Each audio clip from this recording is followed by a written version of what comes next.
What if Genghis Khan founded a global government?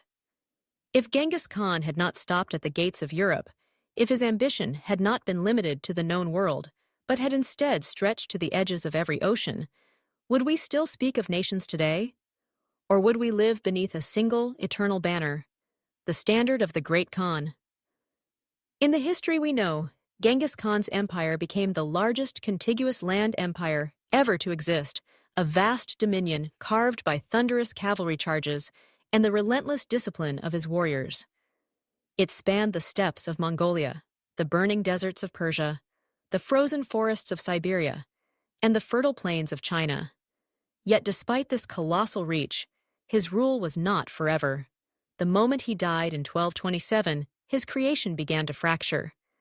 The empire was split among his sons and grandsons, each claiming their own khanate, bound more by blood than by unity, and the dream of one single, permanent government over the known world faded before it could truly take shape. But let us imagine another path. The year is 1227. The Great Khan lies in his tent, the desert wind whispering against the canvas. In our timeline, he left a plan to divide his realm among his heirs. In this altered thread of history, he summons his generals, his sons, and his wisest counselors to his side and issues a final world-shaping command. The empire will remain whole. It will be ruled not by the accidents of birth, but by the steel of merit. No son, no grandson, no clan shall claim automatic dominion. Instead, a supreme khanate will endure, governed by a single ruler chosen by a council of warlords, governors, and scholars, a ruler who will bear the title Khan of all men. This single shift alters the destiny of continents. The quarrels and rivalries that would have erupted after his death are smothered before they ignite. There is no splintering into the Golden Horde, the Chagatai Khanate, or the Yuan dynasty. The Mongol war machine remains intact, an unstoppable tide that rolls westward once again. The surviving remnants of the Khwarezmian dynasty are obliterated, their cities ground to dust. The fragmented principalities of Rus are subdued and bound permanently to the will of the Khan. Then the campaign sweeps into the heart of Europe. The walled cities of Krakow, Prague, and Vienna crumble beneath siege engines and fire arrows. Subutai, the empire's greatest general, leads the charge. His strategy flawless, his armies coordinated like the moving parts of a single mind. By 1241, in our real history, the Mongols halted their European advance after the victories at Legnica and Mohi, retreating when word came of Ogedei's death. But here, no such summons ever arrives. The Supreme Khanate has no succession crisis. The generals remain in the field, their mission clear and unstoppable. The Holy Roman Empire's fractured principalities fall one by one, their knights no match for Mongol mobility and discipline. France, already weakened by internal feuds, collapses in a single campaigning season. Paris burns. The Atlantic coast, once thought to be the end of the world, now lies beneath the shadow of the Great Khan. Yet conquest alone will not forge a lasting global order. The Great Khan's vision, as preserved by his council, demands more than mere victories. Roads are laid, trade is organized, languages are cataloged, envoys are dispatched to distant lands, carrying demands of submission and promises of prosperity to those who accept. The council begins to contemplate what lies beyond the Western Ocean. For even as Europe is subdued, the whispers of distant kingdoms, untouched by the thunder of Mongol hooves, stir the ambitions of the Khanate. Across the Atlantic, lands of unimaginable wealth and strange customs await, still blissfully unaware that the tide of history has shifted and that a storm unlike any before it is gathering on their horizon. And so, the first chapter of a truly global empire begins, not with the splintering of an inheritance, but with the unbreakable command of one man who refused to let the world remain divided. The year is 1245, and the Atlantic wind tastes of salt and possibility. The Mongol banners now rise over the ruins of London, over the marketplaces of Lisbon, and on the cliffs of Brittany, where watchtowers once guarded against Viking raids centuries before. Europe, once a patchwork of quarreling kingdoms and proud city-states, has been reduced to a single administrative zone within the vast expanse of the Khan of all men. From the frozen Volga to the Strait of Gibraltar, the same laws are enforced, the same tribute is collected, and the same riders carry messages along the arteries of an empire that no longer measures distance in days or weeks, but in the time it takes a relay of horses to change saddles. The council in Karakoram has transformed from a gathering of warlords into a body of strategists, administrators, and scholars. They govern not merely by the sword, but through an intricate network of provincial governors, some Mongol, some from conquered peoples whose loyalty has been purchased with wealth and status. Roads, once choked with bandits and tolls, are now patrolled by mounted guards in lamellar armor, ensuring that merchants can carry silks from Hangzhou to Seville without fear. It is in this stability that the Mongols begin to look beyond the horizon. Reports come from Norse sailors in conquered ports, tales of a vast land across the Western Ocean, rich with forests, rivers, and gold. In our timeline, such rumors were centuries from being acted upon, but in this alternate world, the Mongols are restless. They have no equals left on their continent, and the Great Khan's mandate, preserved by the council, is clear. All under heaven must bow to one ruler. Shipbuilding becomes a priority. The Mongols, never seafarers by tradition, compel shipwrights from Genoa, Venice, and the Andalusian coast to work under Persian engineers and Chinese naval architects. The fleets that emerge are monstrous hybrids, deep-bellied cargo ships inspired by Chinese junks, sleek Mediterranean galleys bristling with ballistae, and towering masts that can carry them across uncharted waters. By the late 1240s, the first expeditions set sail from the ports of Galicia and Brittany, carrying warriors, translators, and scribes. Their mission is as much diplomatic as it is military, to find these lands and offer them the choice all others have faced: submission and inclusion into the empire, or annihilation. Meanwhile, back in the Old World, the Mongol governance model evolves into something unprecedented. The postal relay system becomes the nervous system of a global order in the making, transmitting not only orders, but census data, trade records, and decrees that unify legal codes from China to Ireland. Religious tolerance, a hallmark of Mongol policy, is codified into imperial law. Mosques, churches, and temples stand side by side in cities that were once battlefields. This fosters a sense, however fragile, that the empire is not merely an occupation, but a new civilization in its own right. Yet beneath the surface, tensions simmer. European nobles, stripped of their titles but allowed to keep their lands as imperial administrators, whisper of rebellion. In Persia, merchants chafe under standardized taxation. In China, Confucian scholars question the legitimacy of a nomadic ruling class. The council knows these sparks could ignite, and so they maintain a balance of fear and favor, rewarding loyalty with wealth and crushing dissent without hesitation. Across the sea, the first Mongol fleets make landfall on unfamiliar shores. They encounter people unlike any they have seen, tall, proud, clothed in animal skins, armed with bows and stone-tipped weapons, living in harmony with vast forests and rivers teeming with fish. At first, there is curiosity on both sides. Gifts are exchanged.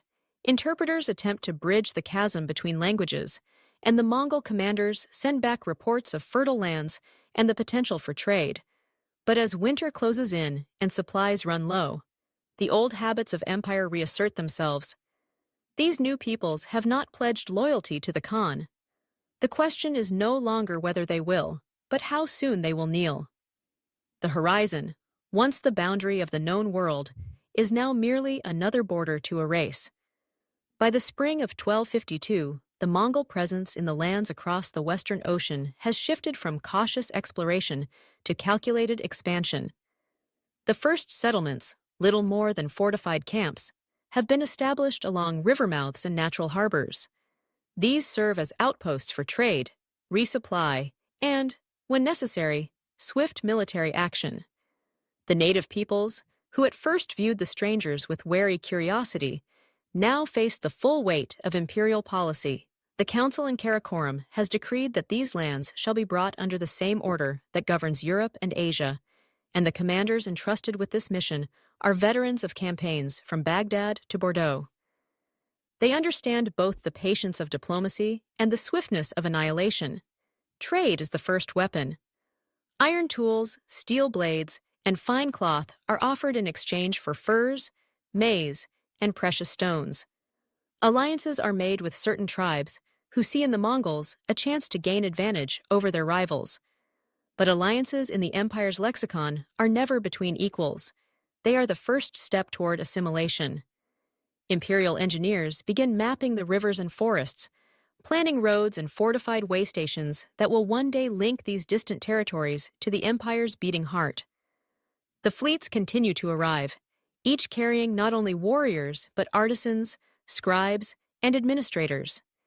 These are the builders of empire, the men and women who will ensure that conquest hardens into permanence. In the Old World, the news of these discoveries ignites a mixture of awe and apprehension. Merchants dream of new markets. Scholars ponder the meaning of a world that seems to have no edge. Generals whisper of the logistical strain of governing such immense distances.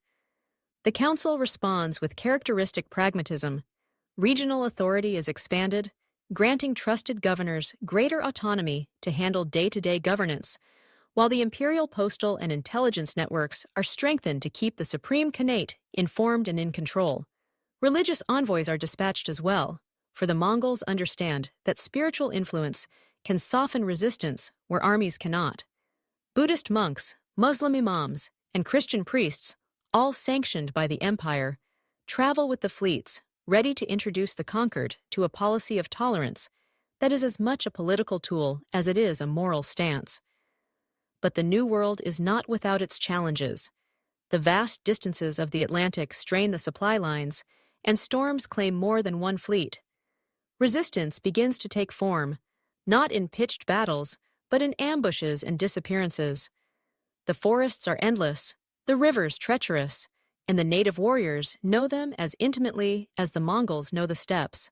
Skirmishes flare, and while the Mongols win every engagement, they begin to understand that this conquest will not be swift. Yet the Supreme Khanate does not falter.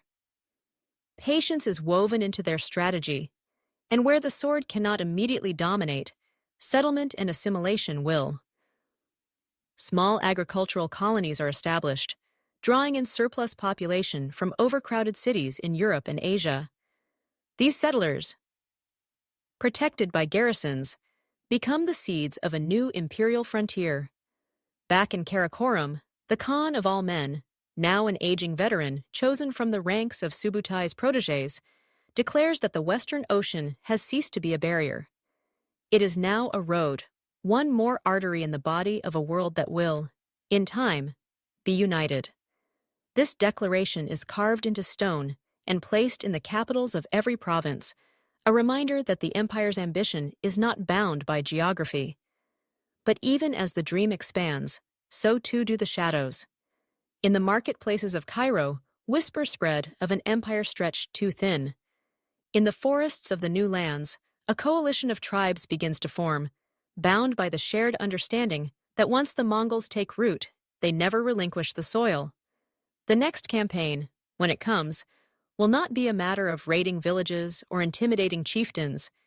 It will be a war for the soul of an entire continent, and the Mongols are determined that it will end as every war before it has, with the enemy kneeling before the throne of the Khan.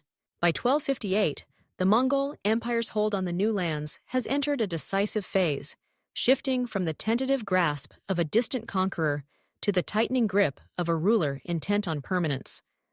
The fortified outposts along the coasts have grown into bustling ports, where the banners of the Khan snap in the ocean wind above markets crowded with traders from 3 continents.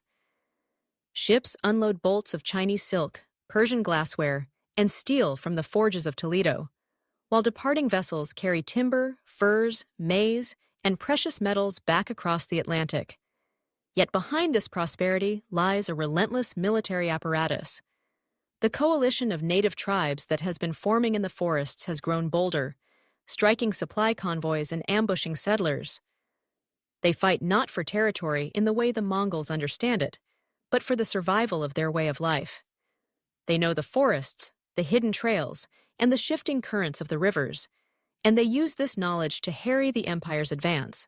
In response, the council in Karakoram dispatches one of its most celebrated generals, a commander forged in the crucible of the Middle Eastern campaigns. His arrival marks a turning point. He implements the doctrine that had crushed resistance from Samarkand to Saxony: divide, isolate, and overwhelm. Tribal alliances are targeted with precision. Some are offered trade and imperial protection in exchange for loyalty, while others are marked for annihilation. Those who submit are woven into the empire's fabric, their leaders given positions as provincial administrators, their young men recruited into the imperial cavalry. Those who resist are subjected to campaigns that leave villages burning and fields salted. At the same time, imperial engineers push deeper into the interior, carving roads that bind the ports to newly founded garrisons.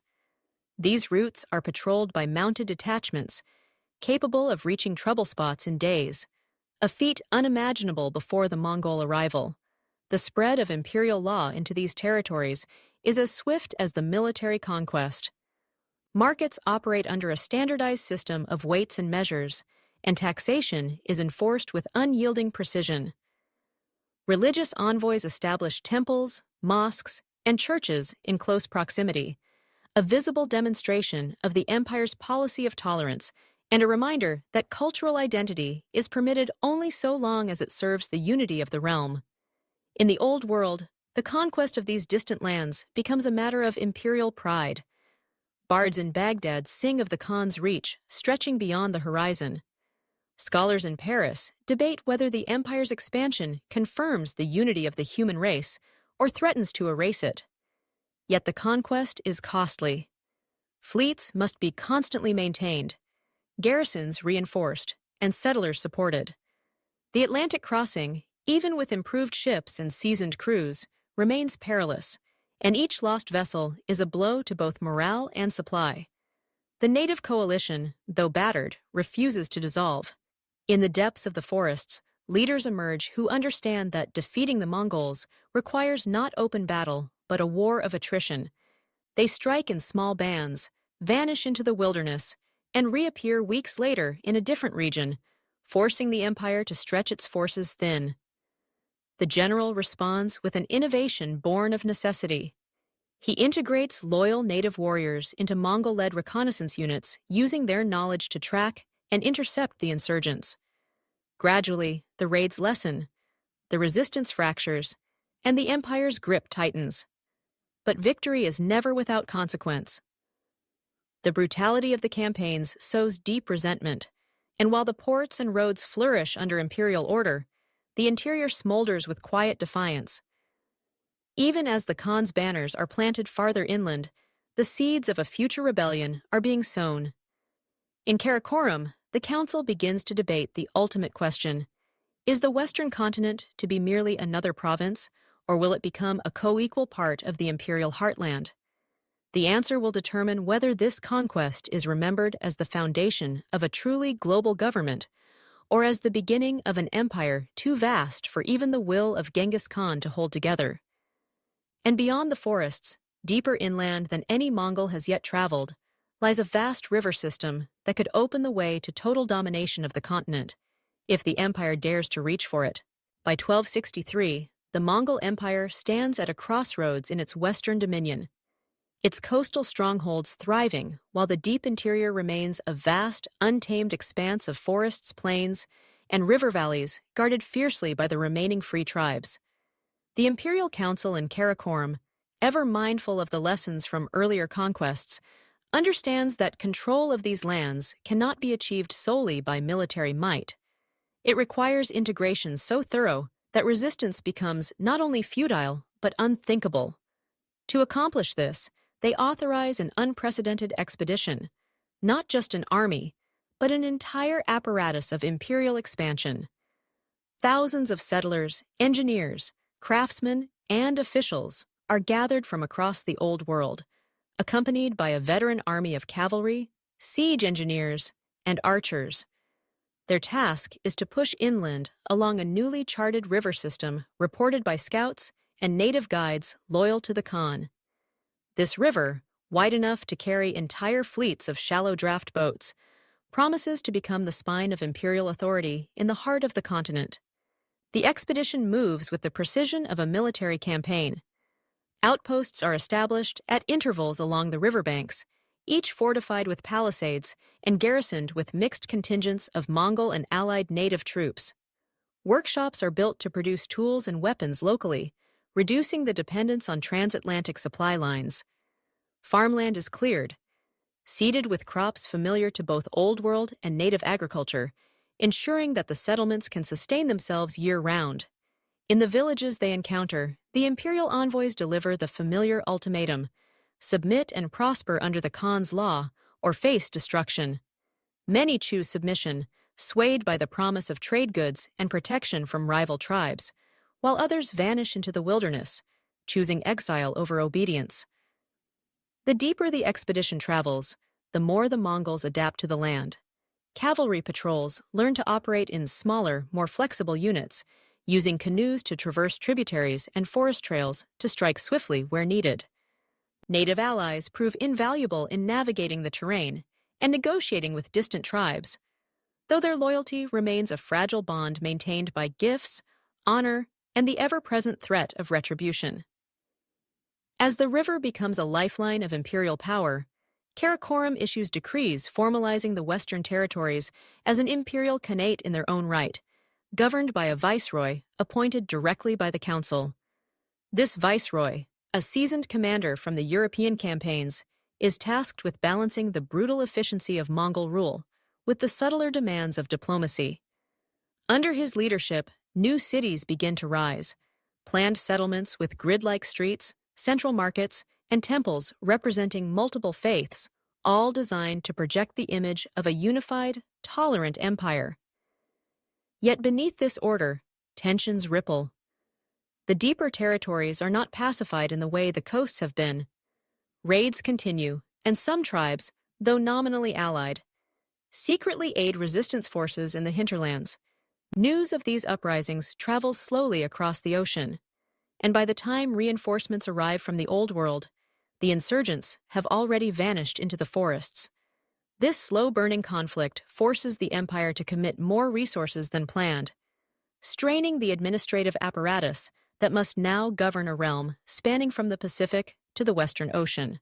Meanwhile, in the heart of Karakorum, a new generation of council members begins to question the long-term sustainability of unending expansion. Some argue that the Western conquests have already fulfilled the Great Khan's vision of a unified world under one law, and that the time has come to consolidate power rather than chase the horizon. Others, driven by ambition and a belief in the empire's invincibility, demand that the conquest continue until no independent peoples remain. It is a debate that will shape the next decade of policy, for beyond the river valleys lies a land of endless plains and towering mountains, home to civilizations as yet untouched by the Mongol standard, and their submission, or survival, will determine whether the dream of a single global government endures or collapses under its own weight. By 1270, the Mongol presence in the Western continent has matured into something far more complex than a simple conquest. The viceroyal capital, built along the great river's central bend, now teems with merchants from 3 continents. Its docks lined with ships bearing the curved hulls of Chinese junks, the broad decks of Mediterranean galleys, and the sturdy frames of native canoes repurposed for imperial service. Streets bustle with artisans hammering steel tools, scribes recording transactions in 3 or 4 scripts, and soldiers drilling in formations that blend steppe cavalry tactics with local adaptations for forest and river combat. The city is not just a seat of governance, but a symbol of the empire's intent: that the new world is to be absorbed, not merely occupied. Yet beneath this facade of unity, the cracks widen. The coalition of free tribes, though repeatedly fractured by the viceroy's campaigns, has evolved. No longer content to fight as scattered bands, Their leaders have begun to adopt elements of Mongol strategy, forming mobile alliances capable of striking multiple settlements at once. They exploit the empire's greatest vulnerability, its reliance on river routes for movement and supply. By launching coordinated attacks along tributaries, they disrupt trade and communication, forcing garrisons to spread thin. The viceroy responds with a brutal counteroffensive. Villages suspected of aiding the rebels are razed, their populations resettled closer to imperial centers where they can be monitored. Hostages are taken from influential families, a practice drawn from steppe tradition, ensuring compliance through the lives of a chieftain's children. Roads are widened, patrol fleets increased, and watchtowers erected along every strategic bend of the river. Yet the war is no longer purely military, it is cultural. Imperial schools are established in major settlements, teaching the empire's lingua franca alongside local languages, instilling loyalty to the Khan from childhood. Native warriors who serve faithfully are rewarded with land and titles, creating a class of local elites whose fortunes are tied to the empire's survival.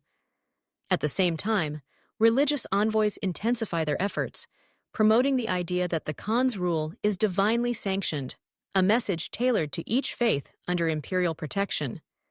Across the ocean, Karakoram watches these developments with a mixture of pride and concern.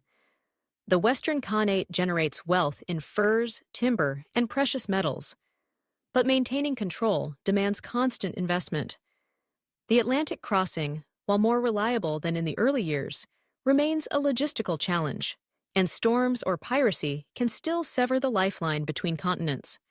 Some on the council argue for granting the viceroy greater autonomy, allowing him to raise his own fleets and armies without constant approval from the imperial heartland. Others fear that too much independence could lead to the rise of a rival power, a fracture in the global government that the Great Khan's final decree sought to prevent. Meanwhile, the free tribes, though under relentless pressure, sense an opportunity. Rumors spread of unrest in the Old World, minor rebellions in the Middle East, rising tensions in the former kingdoms of Europe, and murmurs of discontent among the once loyal Rus. The possibility that the empire's attention could be divided fuels their resolve. For the first time in years, large gatherings of tribal warriors are seen deep inland, beyond the reach of the garrisons, their campfires dotting the horizon like defiant stars. The viceroy knows that a decisive blow is needed to end the insurgency once and for all. Plans are drawn for an ambitious campaign that will push far beyond the current frontier, striking at the very heart of the tribal alliance. It will be a march into uncharted territory, where imperial maps end and rumor begins, and its outcome will determine not just the fate of the Western Khanate, but the credibility of a government that claims to rule all under heaven.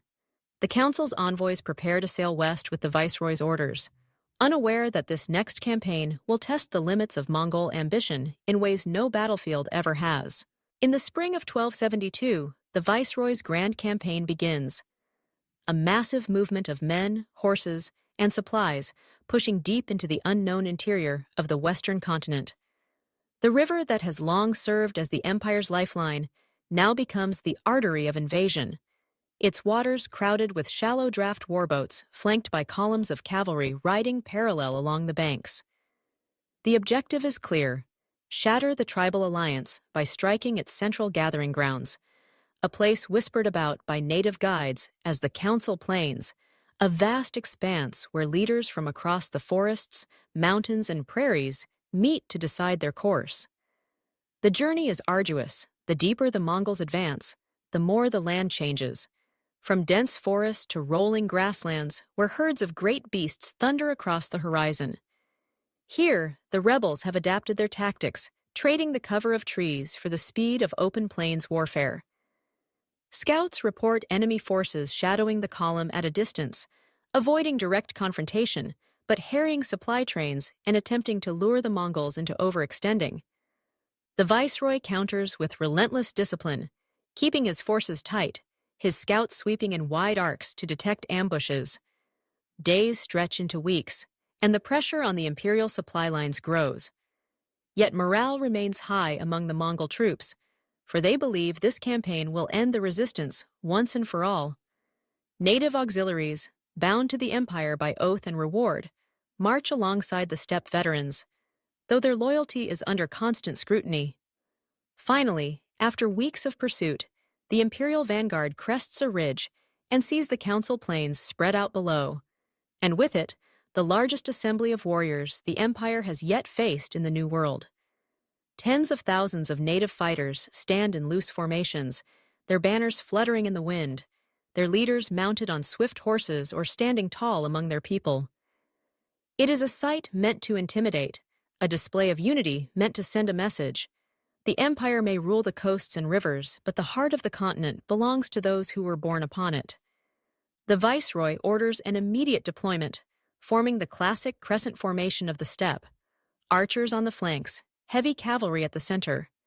Reserves held back for the decisive moment.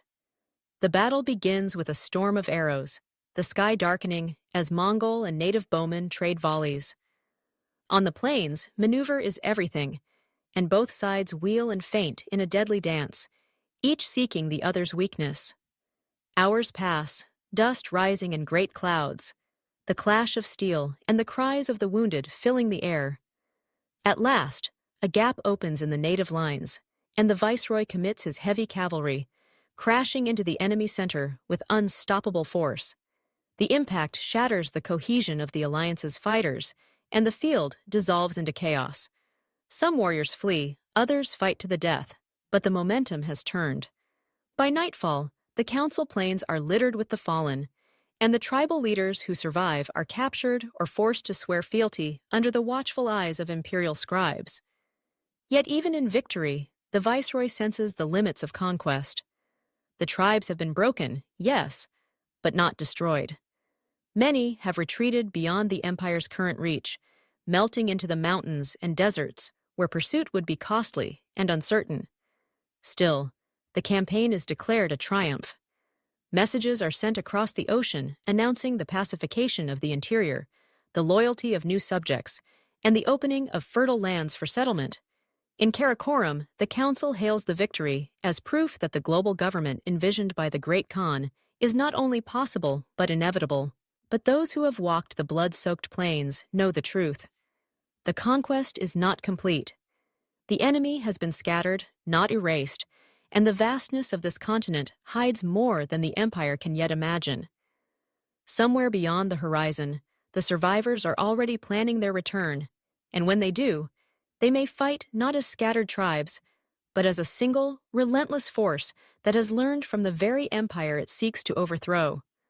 By 1275, the viceroy's victory at the Council Plains has become the centerpiece of imperial propaganda, celebrated in the streets of Karakoram, Baghdad, and Paris alike, a symbol of the global government's unstoppable reach.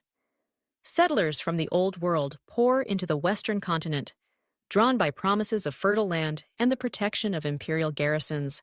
New cities rise along the river routes, their wooden palisades soon replaced with stone walls, their marketplaces filled with goods from across the known world, spices from India, porcelain from China, wool from the steppes, and maize from the newly conquered fields. Yet, for all the empire's outward stability, a quiet unease begins to spread among its ruling circles. The deeper the Mongols entrench themselves in the New World, the more the strain of governance reveals itself. Communication, though faster than in any pre-Mongol age, still takes weeks between continents, and decisions made in Karakoram often arrive too late to match the pace of events on the frontier. The viceroy, now hailed as the Iron Governor, finds himself wielding near-sovereign power in the West, his authority over military, taxation, and justice virtually unchecked. Some on the council fear that such concentration of power could create the very fracture the Great Khan's final decree sought to prevent. Meanwhile, far from the river cities, the survivors of the Council Plains defeat have not been idle. Hidden in the mountains, they forge new alliances with distant tribes untouched by Mongol influence, sharing knowledge of steppe tactics learned at great cost. They train in secrecy, adapting their weapons and strategies, crafting composite bows modeled after those of their conquerors, and forging iron spearheads through trade with rebellious coastal merchants willing to risk the empire's wrath. These preparations are fueled by a growing belief that the Mongols are not invincible, that they can be beaten if struck at the right time and place. The first signs of this renewed resistance appear in 1276, when a series of coordinated raids hit 3 imperial settlements in the same week, cutting off river traffic and burning grain stores before vanishing into the wilderness. The precision of these attacks shocks the viceroy, who recognizes them as the work of leaders trained in the Mongol way of war. Retaliation is swift and merciless. Entire villages suspected of harboring rebels are emptied, their people forced into resettlement camps near imperial forts. The empire's policy of integration begins to shift toward harsher measures, as patience gives way to the need for control. Across the ocean, the council debates whether to recall the viceroy, fearing that his rule has grown too personal, his loyalty tied more to his own power than to the distant capital. Yet his victories and the wealth flowing from the west make his removal politically dangerous. For now, they watch and wait, sending envoys to remind him that his authority comes from the Khan, not from conquest alone. In the cities of the New World, life continues under the rhythm of imperial order. But in the borderlands, the drums of war begin to beat again.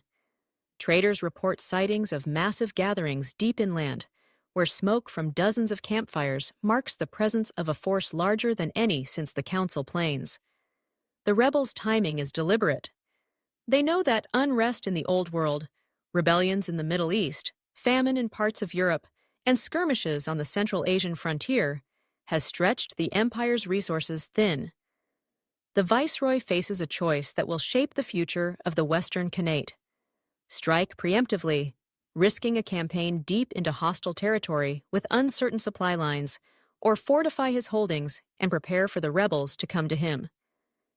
In Karakoram, the council waits for his decision, aware that if the western frontier collapses, it will not just be a local setback, but a crack in the foundation of the world government itself.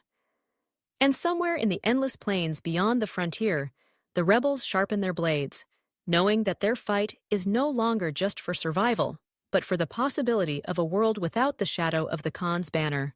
By 1278, the tension in the Western Khanate has hardened into the quiet inevitability of war, the kind that builds not in the clamor of armies on the march, but in the silence between raids, in the wary glances of merchants at river docks, in the coded messages carried by native couriers, through forests untouched by the imperial road. The viceroy, though still publicly celebrated as the Iron Governor, spends his nights bent over maps lit by flickering oil lamps, tracing the routes of rebel activity and weighing the risks of each possible response. He knows that waiting invites the enemy to grow bolder, but striking too deep into the interior risks stretching his forces beyond their ability to sustain themselves. In Karakoram, the council debates endlessly, torn between sending reinforcements and preserving the Old World's garrisons against their own rising troubles. Reports arrive of unrest in the former Holy Roman lands, of increased raids by steppe nomads along the Central Asian frontier, and of revolts simmering in the once secure provinces of the Middle East. The global government, for all its reach, now feels the strain of being everywhere at once. Meanwhile, the rebels in the West have forged their disparate factions into a single, coordinated force under a leader known only as the Hawk. His origin is the subject of rumor. Some say he was once an allied chieftain betrayed by the empire, others that he is the son of a slain war leader from the Council Plains. But what matters is his skill. The Hawk has studied the Mongol way of war with the obsessive focus of a man who knows he must defeat the greatest military system in history. His warriors move with the discipline of imperial cavalry, striking with speed, then fading into the land before retaliation can be organized. Their attacks are not random. They are aimed at the arteries of the empire's presence in the New World. River ports are burned, watchtowers toppled, and bridges destroyed. Supply convoys vanish into ambushes, leaving garrisons undersupplied and settlers unprotected. Fear begins to seep into the edges of the empire's frontier. The viceroy responds with a campaign of intimidation, sending heavily armed patrols into suspected rebel territory, executing captured fighters publicly, and offering rich rewards for information leading to the Hawks' capture. Yet for every rebel taken, two more seem to appear, drawn by the promise of reclaiming their lands and erasing the foreign banner from their skies. Settlements once thriving under imperial protection now begin to empty as farmers abandon their fields rather than live in the path of war. Trade slows, and with it the flow of wealth that has kept the Western Khanate a jewel in the empire's crown. Across the ocean, imperial scribes frame the unrest as nothing more than a minor disturbance, a reminder that the Great Khan's system has always triumphed over disorder. But behind closed doors, the council begins to question whether their vision of a single global government can truly survive the endless task of subjugating and assimilating every people in every land, across oceans and deserts alike. The viceroy, unwilling to wait for a slow collapse, begins preparations for a campaign unlike any before it. He will take the fight to the Hawks' heartland, deep in the interior where no imperial standard has yet flown, where maps are more myth than fact. It will be a gamble, one that could either crush the rebellion forever or shatter the empire's western ambitions beyond repair. As the first war bands muster on the frontier, settlers barricade their homes, merchants hide their goods, and scouts vanish into the wilderness to carry word of the coming storm. The Hawk, hearing of the viceroy's intent, rallies his warriors with a promise that this will not be a battle for territory alone, but for the right of their people to exist beyond the reach of the Khan's will. And so, on the eve of what will become the most decisive campaign in the history of the Western Khanate, two armies prepare to march toward each other, one fighting to secure the dream of a unified world, the other to prove that such a world can never be forged without breaking the spirit of those forced to live within it. In the summer of 1279, the Viceroy's army begins its march into the uncharted interior, a force of hardened cavalry, disciplined infantry, siege engineers, and river fleets moving as a single living organism under the iron discipline of the Mongol command. Their destination is the Hawks' heartland, a place so deep within the continent that imperial scouts have only heard of it in fragments of rumor and the half-truths of captured prisoners. Every mile forward brings them farther from the safety of the fortified river cities, deeper into a land where the forests stretch without end. The rivers split into countless branches, and the plains roll on for days without a single landmark. The Hawk, anticipating the viceroy's advance, has not chosen to defend a single fortress or fixed position. Instead, he has prepared the land itself as a weapon. Bridges are destroyed before the Mongols arrive. Food stores are burned to deny supplies, and false trails are laid to draw imperial forces into ambushes. The viceroy's men endure constant harassment, arrows from the tree line, sudden strikes on supply wagons, and the unsettling silence that follows, as if the land itself swallows the attackers whole. Still, the Mongol army presses forward, adapting as they always have. Patrols are doubled, scouts are sent in overlapping sweeps, and river fleets carry reserves ahead to secure key crossings before the rebels can destroy them. Weeks pass in this grinding advance until the Mongols reach a wide plain surrounded by low hills, the very place where their spies report the Hawk has gathered his entire force. It is here that the final confrontation will take place, not in a chaotic series of raids, but in a single decisive battle. At dawn, the two armies face each other across the plain, the Mongols in their disciplined crescent formation, banners snapping in the wind, the rebels in looser lines, but with a cohesion that speaks to months of preparation. The battle begins with volleys of arrows, the air thick with the hiss of fletching and the dull thud of impacts. The Hawks' warriors advance in waves, striking at the flanks and retreating before the Mongol cavalry can encircle them. The viceroy responds with feigned withdrawals, luring the enemy into overextending before striking with devastating charges. Hours pass, the sun rising high, the field littered with the fallen of both sides. At the height of the fighting, the viceroy commits his elite guard to break the enemy center, a thunderous charge of lances and sabers that cleaves through the rebel lines.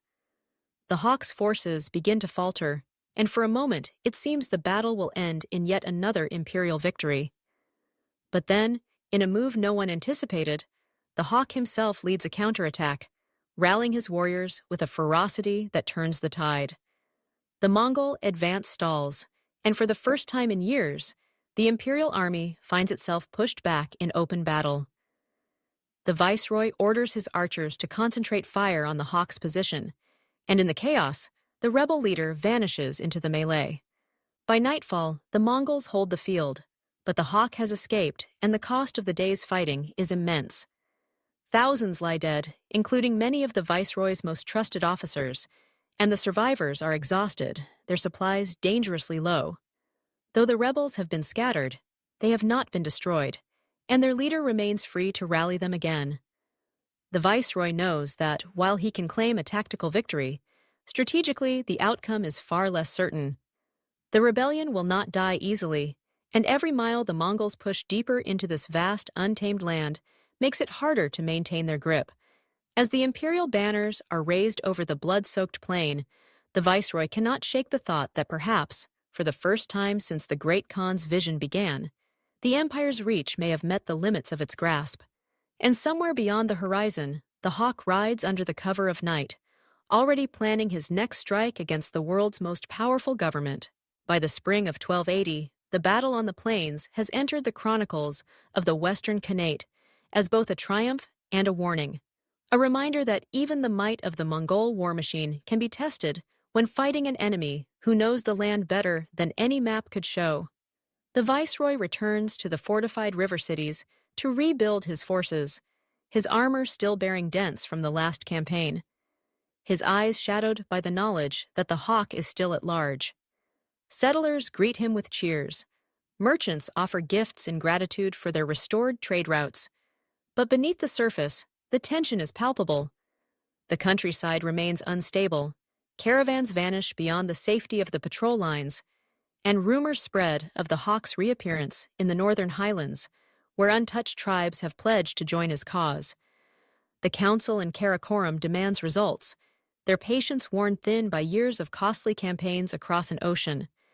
They send envoys to remind the viceroy that the Western Khanate is not a personal domain, but a province of the global government, and that the Great Khan's vision demands not just control of territory, but the transformation of conquered lands into loyal, self-sustaining parts of the empire.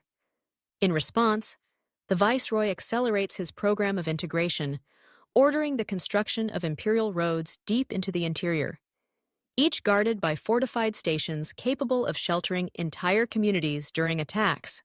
Schools are expanded, teaching imperial law, language, and military discipline to the children of both settlers and native allies. Religious envoys redouble their efforts, preaching the unity of all peoples under the Khan's rule, adapting their messages to resonate with local beliefs. At the same time, the viceroy implements harsher measures in suspected rebel strongholds. Food stores are seized, populations are relocated closer to garrisons, and any village refusing to pledge loyalty is erased from the map.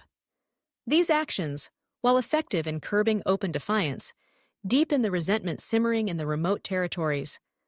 The hawk exploits this growing anger, moving like a phantom between safe havens, rallying warriors and striking where the empire is weakest. His forces sabotage supply lines, burn half-built fortresses, and assassinate imperial officials, forcing the viceroy to divert troops from expansion to defense. The war becomes one of attrition, fought in the shadows as much as in the open.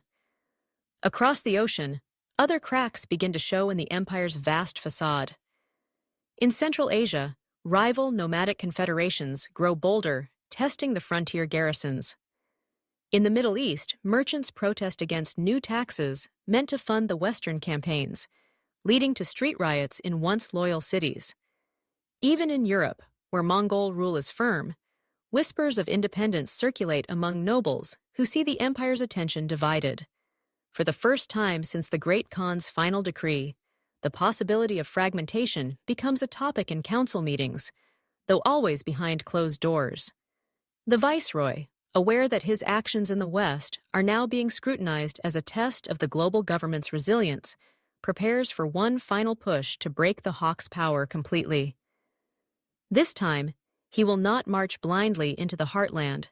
Instead, he will draw the hawk into a trap, using bait too tempting for the rebel leader to resist. Rumors are deliberately seeded of a lightly guarded supply convoy carrying weapons and gold upriver to a newly built fortress. The convoy will be real enough to be convincing, but it will be accompanied by concealed detachments of the Empire's finest cavalry, ready to encircle and crush any force that moves against it. It is a gamble. If the hawk sees through the ruse, the campaign will fail before it begins. And if he takes the bait but escapes again, the political cost in Karakoram could be ruinous. As preparations are made, the viceroy walks the river docks at night, listening to the creak of mooring ropes and the quiet rush of the current, knowing that the next few months will decide whether the Western Khanate stands as proof that the Great Khan's vision of a world united under one banner can endure, or whether it will become the first fracture in an empire that once seemed destined to last forever. The summer of 1281 dawns hot and dry, the river running lower than in years past, its banks cracked and pale under the relentless sun. Along its winding course, the viceroy's trap is set, the convoy of wagons heavy with crates marked for weapons and gold, their wooden sides creaking under the weight of goods meant to draw the hawk into striking. Soldiers dressed as merchants drive the teams of horses, their hands never straying far from hidden blades, while upstream and downstream, concealed in the thick forests and tall grasses, elite cavalry detachments wait in silence, their armor wrapped in cloth to muffle any metallic sound. The plan is precise, the timing exact, the risk enormous. Days pass without incident until, at the bend of the river where the current slows and the banks rise steep, the attack comes. Arrows rain down from the tree line, thudding into wagon sides and striking the ground in a deadly rhythm. From the shadows emerge the hawk's warriors, swift and disciplined, moving with the confidence of a force that has caught its prey unguarded. The convoy halts, and for a moment it appears the rebels will overwhelm it, until a horn sounds from the forest and the trap springs shut. The concealed cavalry bursts forth in a thunder of hooves, slamming into the rebels from both flanks, their arrows cutting down warriors before they can regroup. The fighting is brutal, close, and desperate. The hawk himself is seen in the chaos, his bow snapping shots with deadly precision, his voice carrying above the din as he rallies his fighters to break the encirclement. Twice they almost succeed, carving bloody gaps in the imperial lines, but the viceroy, riding at the front, throws his own guard into the breach each time, forcing the rebels back. Hours grind past, the sun climbing high, the air thick with dust and the smell of blood. One by one, the hawk's lieutenants fall, and his warriors begin to falter under the relentless pressure. At last, surrounded and with no path to escape, the hawk lowers his weapon. Silence ripples across the field as he is taken alive, bound in iron and brought before the viceroy. There is no gloating, no shouted victory. Both men understand the weight of this moment. With the hawk's capture, the rebellion's spine is broken, though its spirit may linger in the hearts of those who followed him. In the weeks that follow, imperial authority sweeps across the last pockets of resistance. Settlements are rebuilt, roads extended deeper into the continent, and the flow of goods and tribute to the old world resumes at full strength. In Karakoram, the council proclaims the campaign a definitive triumph, proof that the global government stands unshaken. The viceroy is granted honors unmatched by any provincial ruler before him, though the quiet knowledge of what it took to win, years of relentless war, countless dead on both sides, and the crushing of a people's hope for self-rule, rests heavily on him. The hawk is brought to the capital as both a prisoner and a symbol, paraded through the streets before being offered a choice: serve the empire as an advisor on the governance of his people, or face execution. To the surprise of many, he chooses service, declaring that if his people must live under the Khan's banner, he will at least guide them to survive it. Thus, the Western Khanate enters a new era, its rebellion quelled, its lands integrated into the vast machinery of the Mongol world order. From the Pacific shores to the farthest reaches of the Western continent, the same laws are spoken, the same coin exchanged, the same riders carry messages across lands that once seemed forever divided. And yet, beneath this unity lies a question that no victory can erase. Can such a vast and diverse world remain bound by a single will without breaking apart? This is the world we have built in imagining, a world where Genghis Khan's vision of one government over all humanity became reality. But would you want to live in it? Would the order, the roads, the peace bought by conquest outweigh the price of lost freedom, of cultures bent to a single rule? If such a world were ours, would history as we know it still belong to us, or to the banner that claimed it? Tell me, if the great Khan had truly forged this eternal empire, would you see it as the pinnacle of human unity, or the end of it?